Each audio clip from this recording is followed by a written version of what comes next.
Welcome back to Wes's Quick Reviews, where I review things. Shows, movies, that sort of thing. I've been considering throwing games in here, but I'm not, haven't played any games that are, current yet. Generally, the rule is just anything that's new, anything that's current. That's what we're reviewing. So I'm going to start. I've got some weird stuff here. I'm cheating a little bit this time. But I've got a couple things here. The first thing I'm going to start with is a show that just came out on Netflix 2-3 days ago. It's called That 90s Show. And it's a sequel of sorts to That 70s Show. It's a sitcom from the late 90s. That 70s Show is a show that it's much beloved to me. Personally, and I'm sure a lot of people grew up with that show. It was right in my sort of generational age gap when I was a kid to teenager. So it's a show that means a lot to me. A show that was very successful, I think, in the relatability of the characters and the situations, and just the style of comedy, I think, was really unique. The way they delivered lines. So I love that show. My siblings loved that show. I don't know if many of my friends have seen it, but it's a show that means a lot to me, and I think it means a lot to a bunch of other people probably as well. So when they announced, I literally only heard that they were making this show, I think, a day before it came out. And I was like, oh. They're making a follow-up to That 90s Show, or That 70s Show. I'm calling it That 90s Show. You may wonder why they didn't make That 80s Show, and I think it's because they did. They did a pilot season, I think, of a show called That 80s Show, just completely new cast, had nothing to do with That 70s Show, but done by the same people. Was just a complete failure, so it got canceled, I think, after a season. So they are acknowledging that they did that, I guess, and just going on and doing That 90s Show. But it's the same creators, I believe, and they're trying to, appeal to fans of That 70s Show, I think, by bringing back a lot of classic characters in cameo capacity, while also bringing back Red and Kitty Foreman as regular characters again. And I think that's what's kind of anchoring it in feeling like That 70s Show is just the same sets. I don't know if they rebuilt the sets from scratch or if they are literally using the same sets and they just had the sets sitting around somewhere. I can't imagine that's how Hollywood works. I have no idea. They just had the set just sitting around in storage. Surely they had to rebuild the set. I don't know. I don't know how any of that works. But it looks exactly the same, and where they place the camera in the scene, they use the same camera angles. It's still filmed in front of a live studio audience, and you can tell it's definitely a live audience because the reactions are not just the same, replayed laugh track sound over and over again. It's you could tell. I feel like you could tell when it's a real studio audience, which is interesting because I feel like not a lot of shows do that so much anymore. It was very much a sitcom thing, but now I think people are a little off-put by laugh tracks and live studio audiences. Just it is a little off-putting to some people. But yeah, the question is this show worth watching? This reminds me a lot of a show that Netflix also did called Fuller House. If you've seen that, came out a few years ago, has since ended. I think maybe got 4-ish seasons, maybe more, I don't know.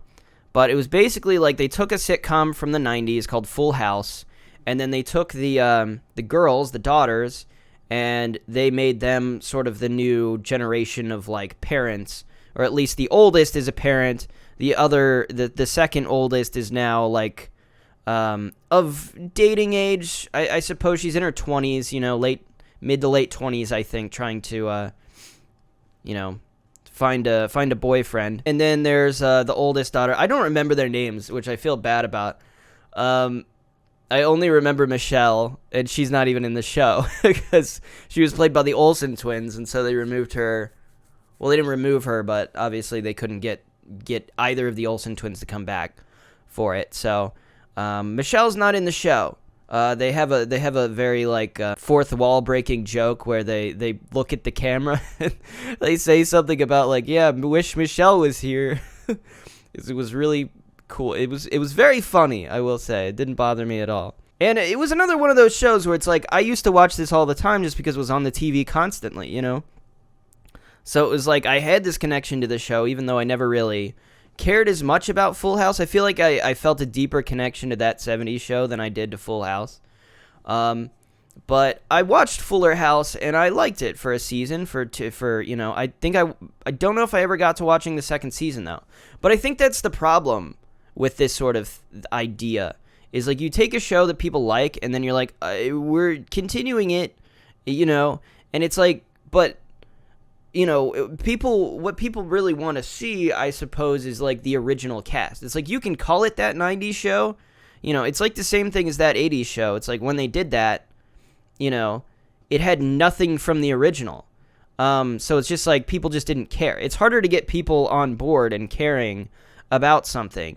And then Fuller House did the same thing, where it's like it would throw in these cameos of these characters that you liked, and then you knew you were going to see them for like 5 minutes and then they were going to leave.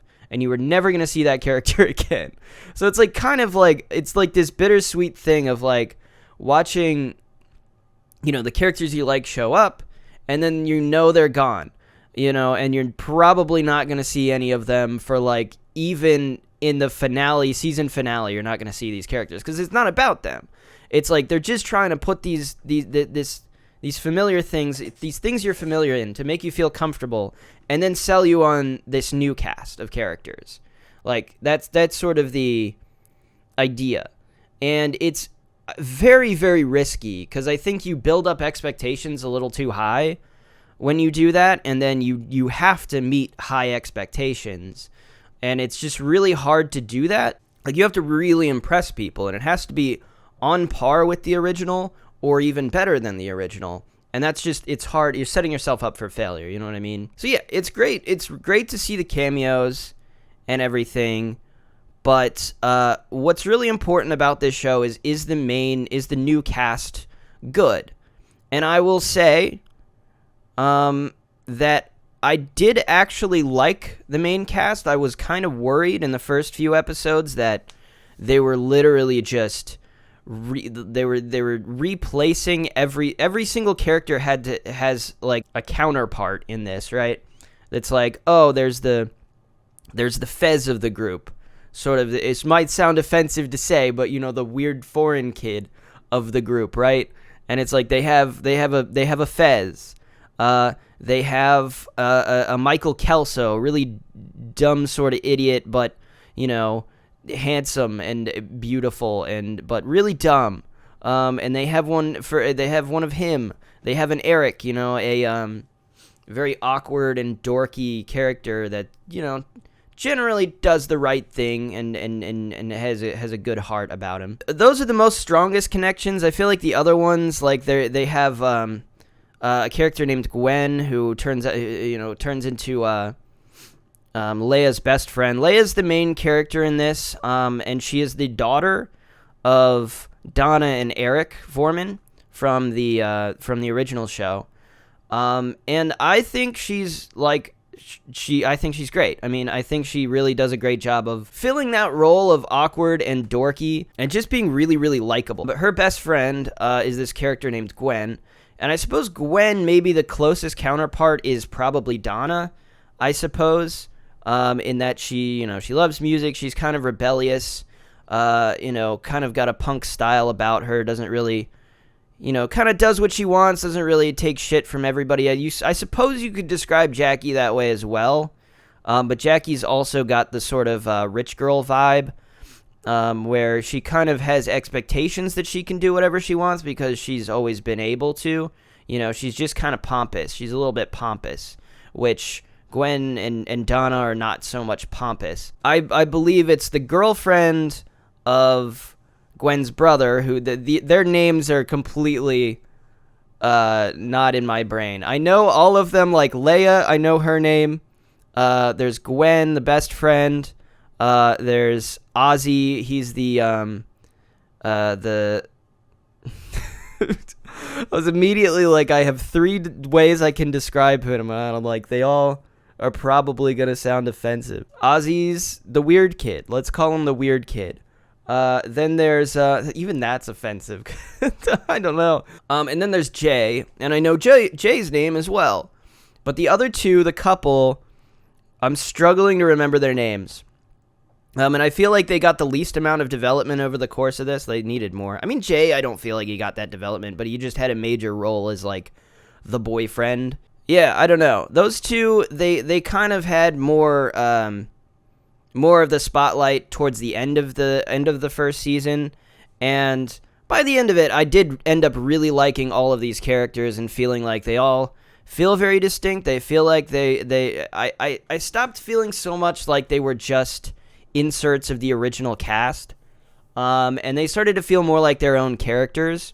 I think they just wanted to kind of start it that way again to just make you feel comfortable watching this show, and then just sort of like, you know, evolve the characters naturally, you know, in somewhat of a Joss Whedon style, you know, very Buffy-esque. But yeah, I mean, I would recommend this show. I'm worried that it's not going to last very long.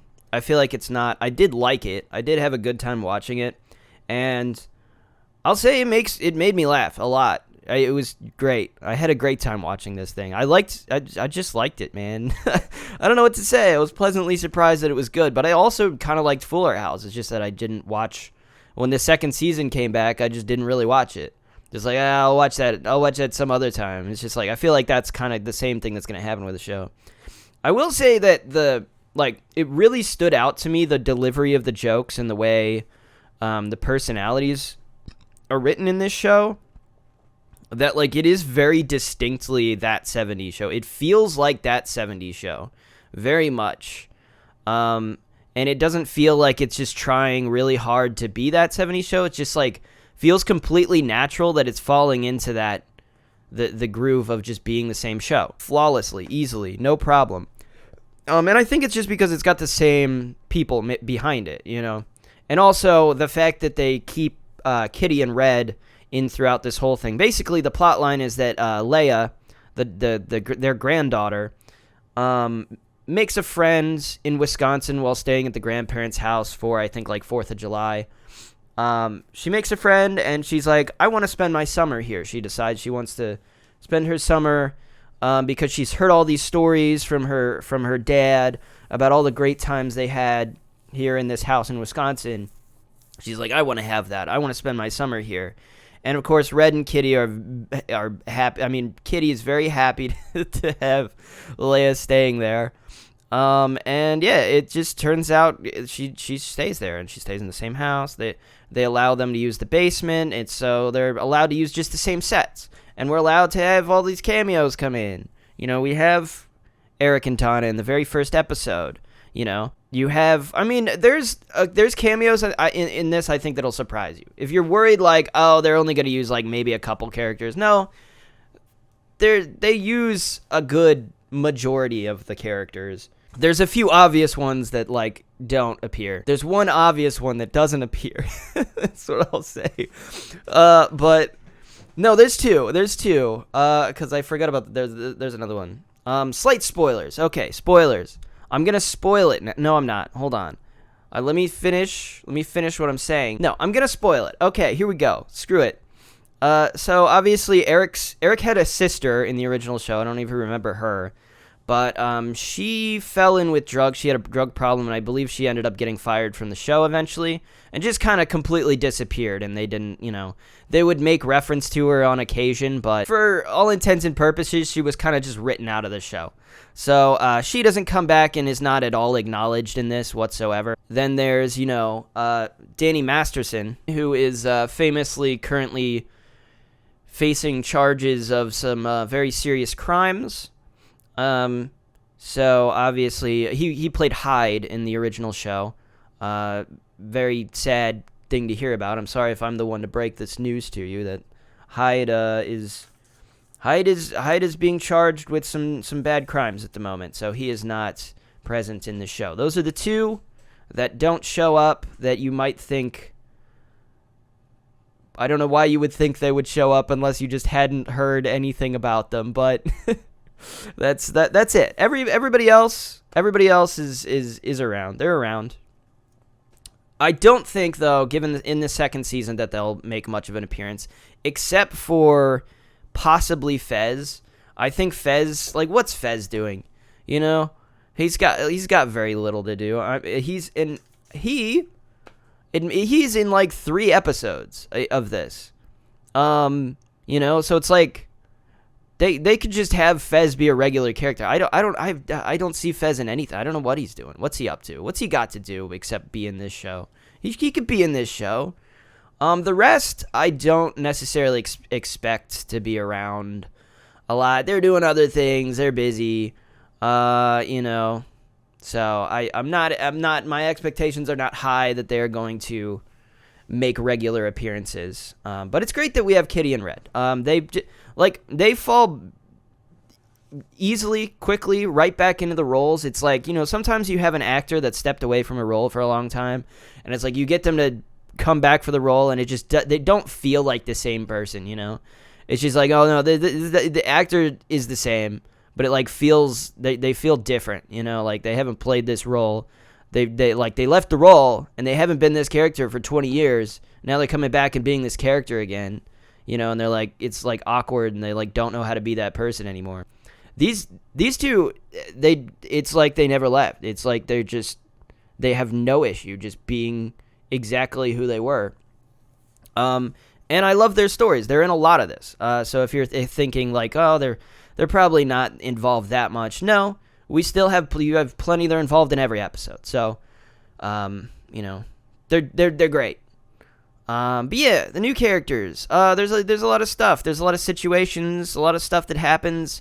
A lot of it is based around like romance and, you know, teenager troublemaking and all sorts of stuff. Just the same old shit you did last week. Sorry, that was really cheesy, I feel like to say. That was kind of, all right. But, yeah, it's great. I don't want to say too much more than that. I liked it. Yeah, moving on. The next thing I'm going to talk about is a show that recently ended, I think, like, last week or 2 weeks ago, even. And it's a show called Willow. It was airing on Disney+. Willow, I've been watching since the first episode came out on Disney+, so it's been a weekly thing. I've been watching it for a very long time. It's different from that 90s show, which was released as, like, 10 episodes all at once on Netflix, and I watched it all in 2 days. It's like, Willow, I've watched over the course of, like, 8 weeks? I forget if it's 6 episodes or 8 episodes. I think it was, like, 8 episodes-ish. But, like, 8, okay, that's 2 months I've been watching this show. And I have to say, I also liked this show. I think this show was pretty good.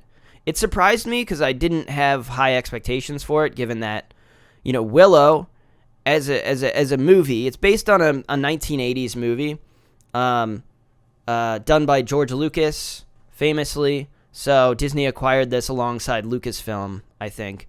So they're like, oh, we got Willow, let's do something with that. But the problem is, for me, and the reason my expectations were not very high is because I feel like Willow doesn't have much of a world to build off of. It doesn't have the lore to like make a continuation. You know, it's different from like if you think of something like The Dark Crystal, for instance, which is just absolutely dripping with mythology and lore.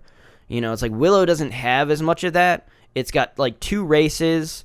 They have a troll at one point. They have, like, little fairies. But it's all, like, very generic and not super well, like, established or built up to be anything spectacular. And the only other thing they have is magic and witches and an evil witch, specifically. But even the sorcery in this is not established to be, like, all that crazy or interesting. So it's like, what do you even make a Willow show, what do you even do? It's like, what is there to do? But there is the obvious thing. I think if you think of like the Willow movie from the 1980s, the one thing that didn't make as much sense to me was the fact that there's the prophecy is that this child, basically the plot of Willow is that there's this prophecy and this little girl that gets born, and it's prophesized that she's going to defeat this evil queen, this evil witch queen. And so she's born, and then, they're chasing after her. She gets sent down the river, and she ends up at Willow's house, and he ends up going on this adventure to keep her safe, return her to somewhere, and then eventually, defeat the evil queen. So that's the adventure. But the thing that never made sense to me was the prophecy is that Laura Dannon, who is the child, is supposed to be the one that is prophesied to defeat the evil queen, but she isn't. She's not the one to defeat her technically, unless you count the fact that like her circumstantially existing caused the circumstances that led to her being defeated, unless you say that. But like, it wasn't like they were planning on making a Willow sequel when he made the original movie. I don't think it was just like a one and done. It was a 1980s film, so it's like that wasn't supposed to be any. That must have been what he was trying to convey with that prophecy whole thing.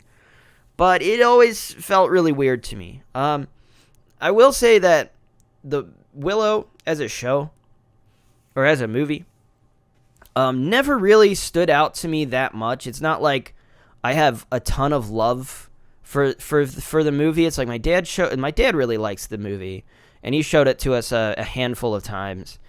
And the problem is, even though I know I've seen it a handful of times, I had to rewatch it before I watched the show because I didn't remember it barely at all. It just felt like it doesn't feel like the most memorable film. It's like you can remember like bits and pieces, but if you like really think about it, it's a very simple premise. It's a very simple plot, and nothing of like great note happens in it. So it's not like the most like memorable film. So I had to rewatch it. And yeah, I mean, at the time, Willow was a very non-traditional sort of hero. So that's kind of, I think, the most intriguing thing about it, or was the most intriguing thing about it at the time. It's interesting because even in the movie, they give top billing to Val Kilmer. So Willow is played by Warwick Davis.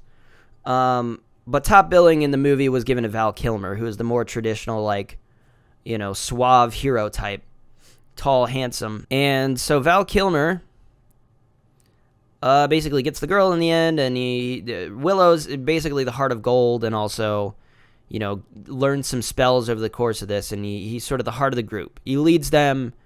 He always does the right thing, and he's just a good guy. He's just a good guy, and he's able to sort of also convince Val Kilmer's character, Magelstein, I forget his name, to like go on this adventure and also put his sword in the mix and protect the girl and help them achieve their dreams. That brings us to the Willow show. Okay, one plot point that I need to discuss about the Willow movie, last thing, is that in the end he does learn some minor sorcery. But in the end, he doesn't really defeat the evil queen with the evil sorcery. He just does a simple misdirection, sort of a magic trick of sorts, to make her think that he had disappeared the baby to another dimension, and she totally falls for it. I kind of think it's kind of dumb, but that's what happens.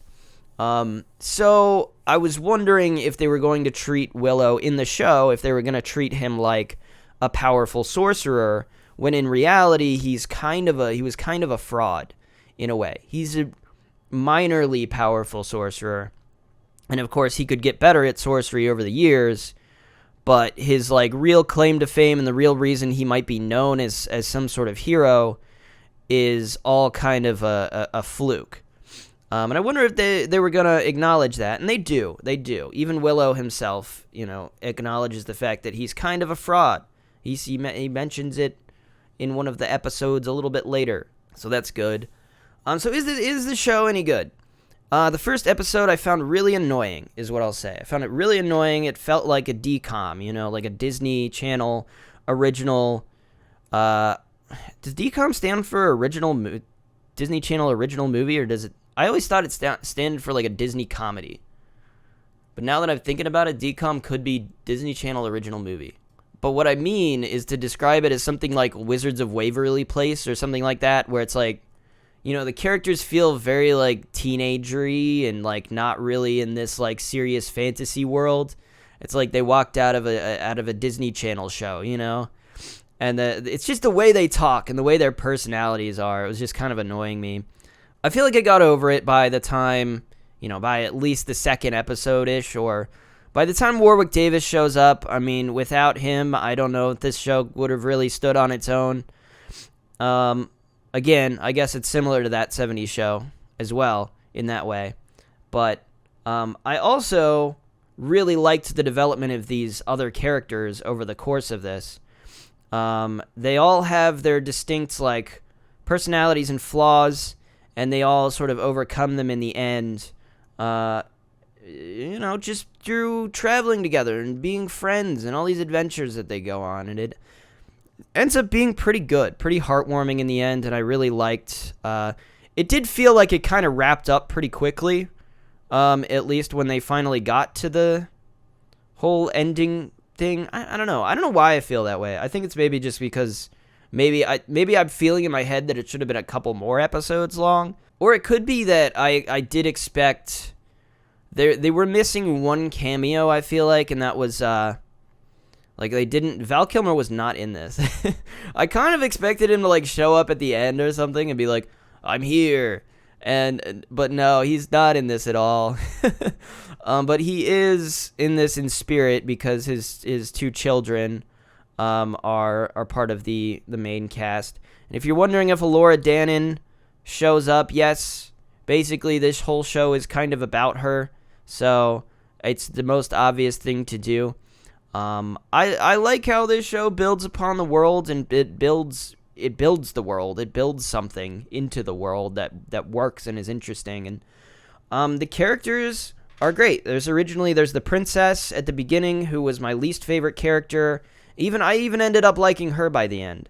I thought she was just kind of rude and mean and very arrogant, but even she surprised me in the end. One of my favorite characters was this sort of quiet prince that was like arranged to marry the princess at the beginning, who turns out to not be an asshole like she kind of expects him to be. He's just kind of as upset about the arranged marriage as she is. And he ends up just being a really sweet and nice and caring dude. Love that guy. He's a hero.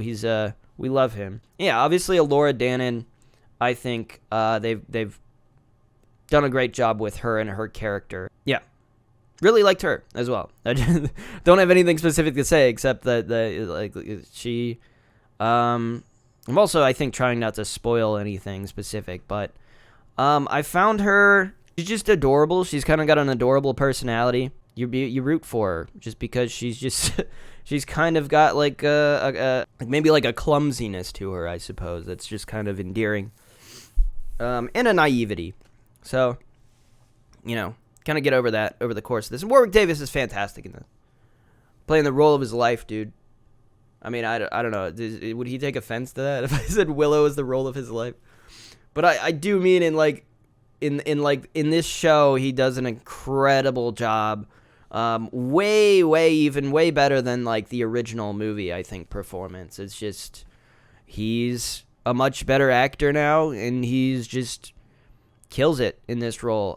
He's the best part of this show by far. I recommend Willow. I'm not going to say it's like amazing. It's like the best show ever. But it was an enjoyable watch. I was much surprised to find that it wasn't absolutely terrible and pointless. It was actually kind of fun. So I'd recommend that one. And then we just have like two more things to talk about here. And I'm cheating a little bit here to put some extra stuff on the list. And I watched Strange World. That was one thing I watched. I I didn't really like it that much. I saw it was staring at me on Disney Plus for like weeks, at least a week or two. And I was like, should I watch that? And I watched it, and yeah, didn't really like it. I mean, the plot is fairly straightforward.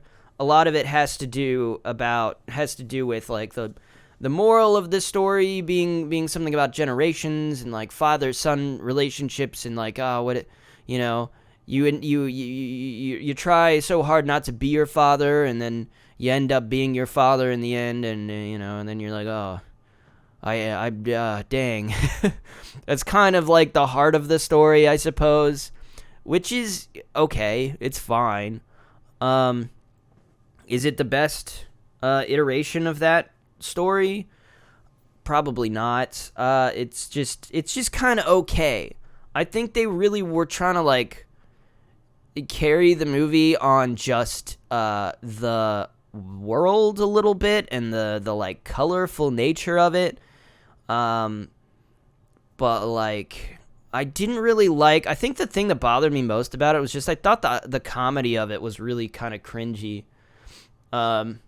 It has very much the like, well, that just happened sort of comedy style. You know what I mean? Where it's just like, well, that was awkward.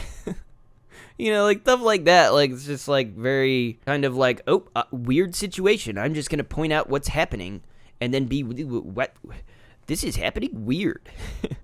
That's weird. I don't know. That's just kind of how I felt about it the whole time I was watching this. I'm like, I don't like this comedy. I don't like the sense of humor that this movie has. I also don't really like the animation that much. I mean, I don't know if it's the animation or just the character designs and the way they moved. I don't know. I found them kind of gross. I just didn't really like it. Yeah, I don't want to. That's all I want to say. I don't want to be more harsh than that, because otherwise it's like fine. It's just like stylistically, I feel like it doesn't really speak to me. It's kind of like just I suppose maybe the world is somewhat interesting, but at the same time, it's not. It reminds me a lot of like Discworld from the Terry Pratchett novels, and I won't say anything else about it because I might end up spoiling the movie if I do. But it's like that's basically just Discworld, which is weird and quirky, but at the same time, it's like they don't do enough with it to make it like that interesting. I just that's how I feel about it.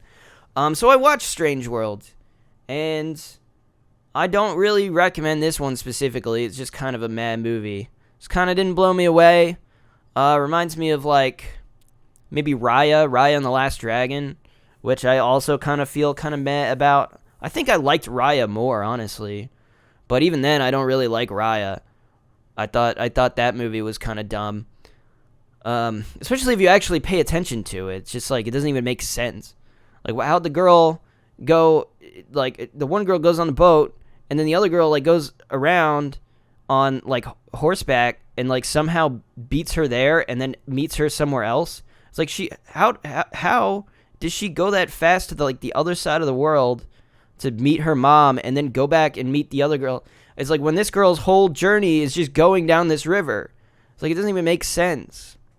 Okay, I'm done talking about Raya and the Last Dragon. It's dumb movie. The last thing I'm going to talk about, and this is also going to be kind of an easy one, is Black Adam. And again, this is kind of cheating because Black Adam came out in like October. So, it's kind of like not that new, and most people that probably wanted to see it have seen it by now, but I just didn't. I didn't go see it in theaters. Just didn't feel like it. And I was waiting for it to come out on streaming services, and then I forgot to watch it. And then I realized maybe I should watch that. And so I've watched it now. The thing about it that I will say is that I have a passing interest in the DC movies. I only think like 3 or 4 of them are any good. I liked The Suicide Squad. I liked Zack Snyder's Justice League. I didn't like the original Justice League. I think the first Wonder Woman is all right, but it's only all right in like comparison to some of the other ones, which are really bad, like the original Suicide Squad. Batman v Superman's terrible. I actually kind of liked Man of Steel. I didn't hate Man of Steel as much as everybody else did. But I was probably the youngest when I was watching that one, so don't really remember it that well. But I remember being like, it was all right, and then not really thinking about it again. And then they kept making more movies, and they were like, and it was like, oh, this is a sequel to Man of Steel, which was terrible. And I'm like, oh, it was. I remember kind of liking that, and that's all I had. That's the thought that I had about that. Then there's a Harley Quinn movie, the most forgettable of all of them. That movie was, it's just the most forgettable. It's not, I don't know. I didn't really like it. It's just forgettable and boring, and who cares? Wonder Woman 1984, I didn't think it was that bad. So I think I've just gone through all of them, right? Did I miss one? That's like all of them. Oh no, Shazam and Aquaman.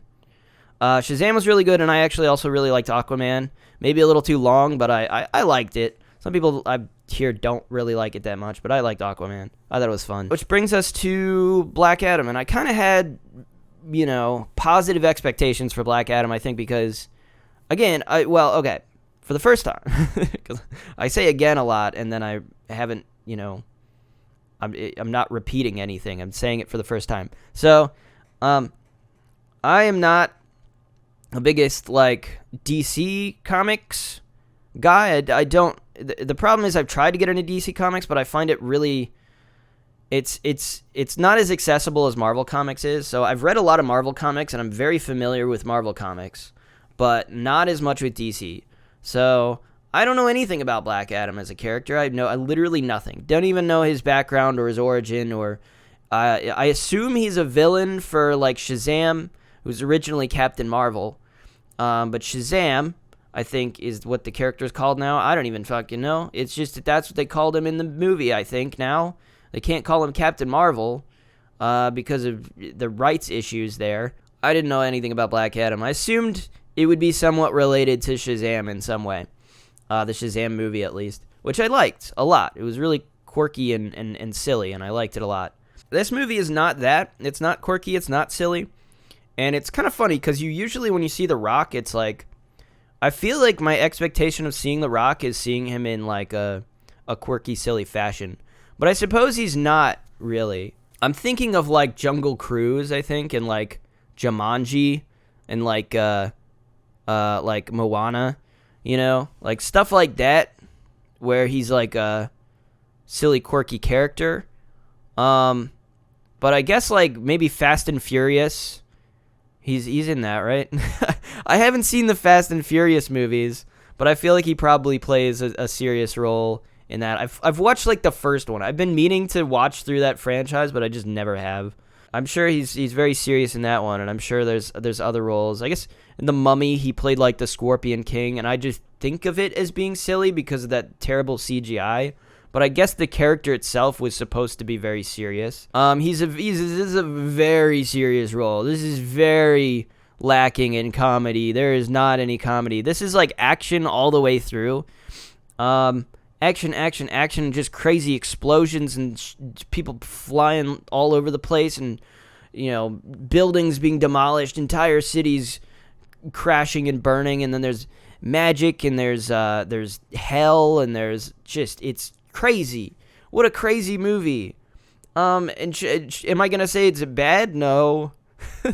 Sometimes it's fun to just watch a movie that's just I hate to describe movies as it's just one of those movies where you turn your brain off. I hate that expression because I feel like most people will take that expression and be like, oh, that means it's a bad movie. If you don't have to think about the movie, it's just a bad movie. And I'm like, well, no, I don't think that's true. I mean, I turn your brain off in the way that I think you don't really have to be processing it, 100% of the time. It's just kind of shit's happening and you're just having a good time. It's like being on a roller coaster, So you don't have to think about being on a roller coaster. You just enjoy the ride, It doesn't mean the experience of a roller coaster is not worthwhile.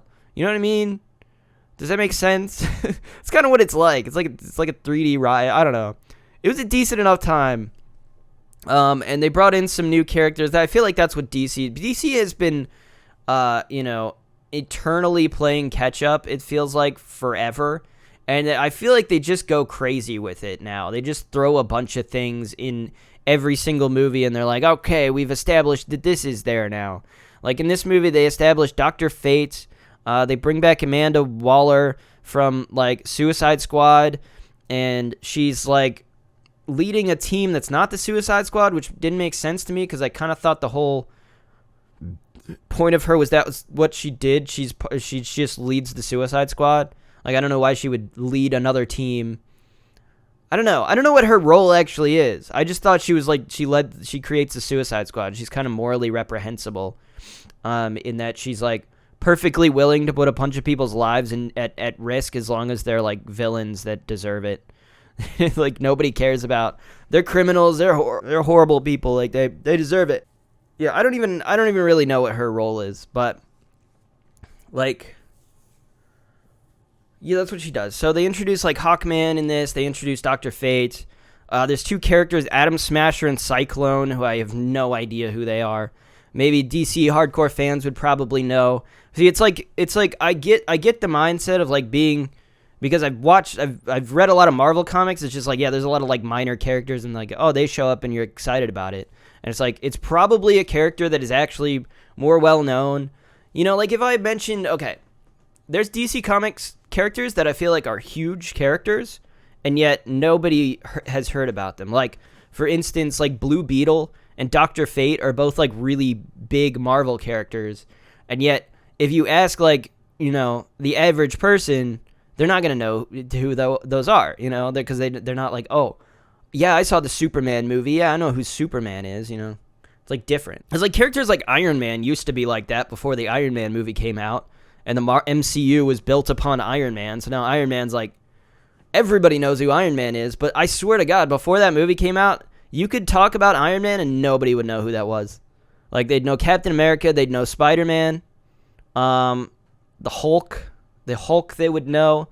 But like Iron Man, I don't know who that is. Never heard of him. I don't know what my point is with this, except that like they could be popular characters. So I'm not just gonna say like Cyclone and Atom Smasher are just like two randos they pulled out of some obscure comic book, a single issue comic book, you know. It's like they could be big characters and I haven't heard of them. So I don't know.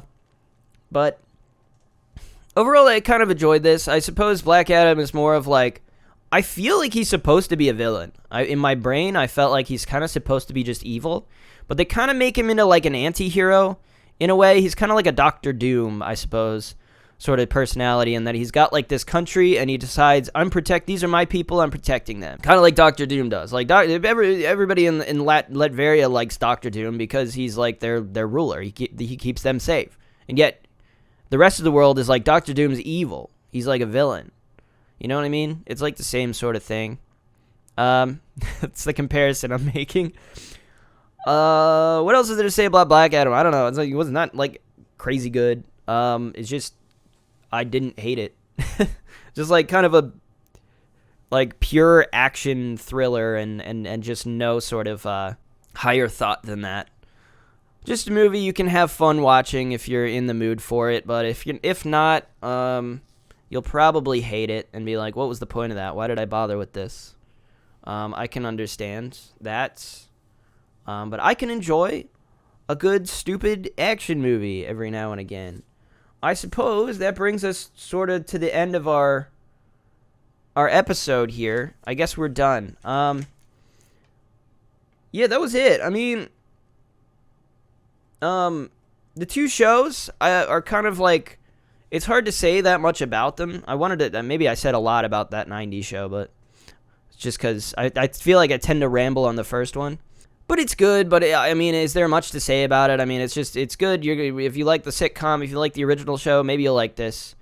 If not, I don't think it's an offensive adaptation, or not adaptation, but continuation, I suppose, of the original show. Willow, as well, very much surprised me, and I think it's even better than the original movie. To be honest, I think I enjoy it more than the movie. Strange World, like I said, didn't really like it. I don't really think it's worth watching. I don't think it's worth anyone's time, honestly. I just don't think it's like gonna be fondly remembered as anything. I don't think it did anything interesting. I don't think it did anything special or new. And I don't even think I had a good time watching it. I didn't even think it was that funny. I didn't even really care for the characters. It's just like kind of a disappointing watch. Black Adam, I had a good time. It's weird to say, like, I actually liked Black Adam more than like this Disney, animated film. No, Black Adam was better than that. But it was. I mean, it just was. Sorry to say. I just, sometimes it's just fun enough to just watch these dumb action movies and just not care that much about them being like freaking life-changing movies like Thor Ragnarok. Is Thor Ragnarok like a life-changing movie? It's just a really good movie. It's like Black Adam's obviously not on the same level of that, but it's like you can have an okay time. You can have an okay time watching it. I feel like I would probably describe it as not a good movie. It's probably okay. It's probably on like the same wavelength as like the Venom movies. Where it's like you can watch the Venom movies and have like an okay time watching them, but like if you expect much more from it, like you're not gonna get that.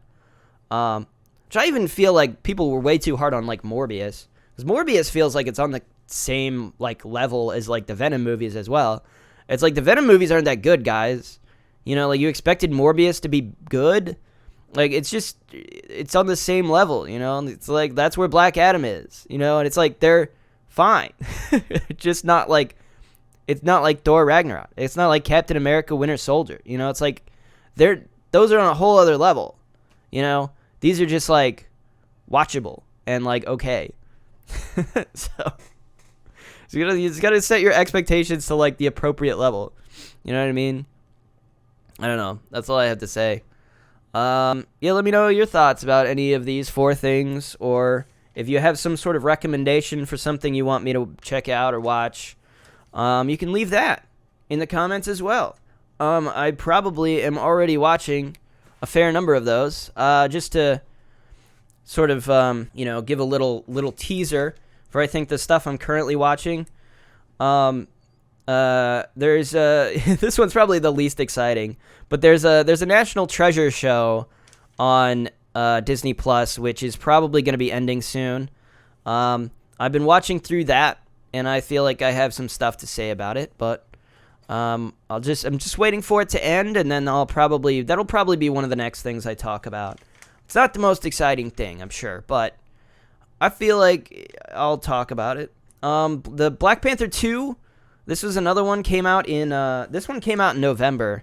I didn't go see it in theaters, and I've just been waiting for it to come out on Disney Plus. I don't go to theaters a lot, and I don't really feel like I'm in the place to pay to go see movies for these videos. I don't think it's worth it right now. It's just not a good investment because I'm not making any money off it. So like, why bother? Just like wait for it to come out on Disney Plus and then talk about it.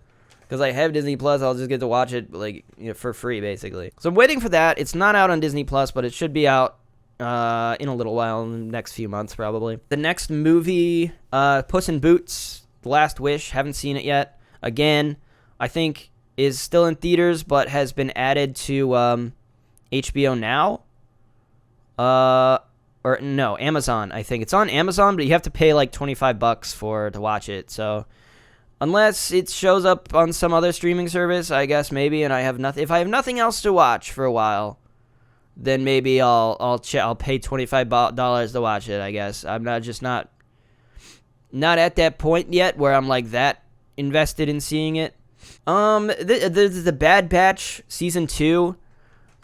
Season 2 of The Bad Batch. The problem with this one is I have it on my list here of like I could do that, but I'm not like caught up. I feel like I would have to finish watching all of Clone Wars because I think I've watched like 3 or 4 seasons of Clone Wars, but not like all of it.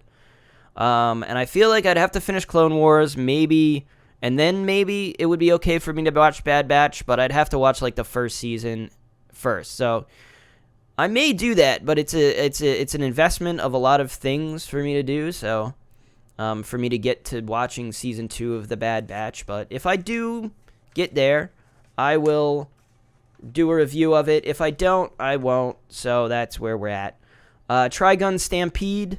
There's a new show on Hulu. It's basically a remake of Trigun, which is a show that was very popular, a show that I liked when I was a youngin', and I think it came out in the 90s. very classic anime. Has like 25 episodes.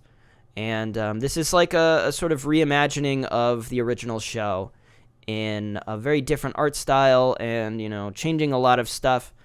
I'm very interested to talk about it, and I am watching it, and so I will get to that. Then there's Velma. This one I was debating. I really was just not going to watch this, honestly.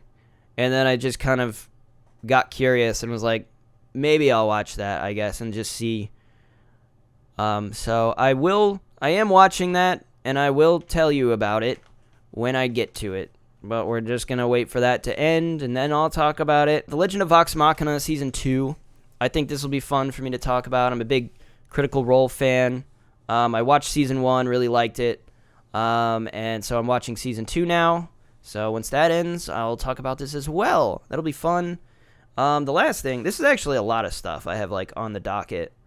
The last thing is the Last of Us HBO show, which just came out. 1 episode out so far. Started watching that. So once that finishes, I'll talk about that as well. So we got a lot of stuff here to keep going. So I think like these will come out probably semi-regularly, assuming there's plenty of stuff for me to check out. And all of that stuff seems interesting to me. So, yeah. So you got all that to look forward to. And yeah, as always, you can just leave extra suggestions if there's something like I didn't mention there, that you want me to like check out. I'm not super like familiar with like movies other than stuff that I've heard of already. So it's like if I haven't heard of it, if it's like a new movie by director Jon Favreau, I don't know.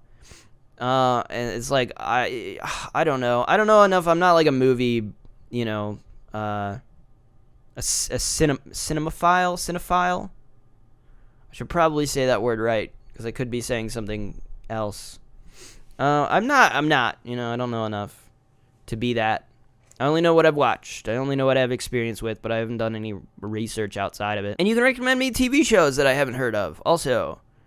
So you could do that. I mean, you could almost recommend anything, really. You could be like, hey, can you review the new like Drake album as well? And I'll be like, sure. I'll do that. If there's I could throw an album on here. I'd kind of be down for that. It'd kind of be fun, I think.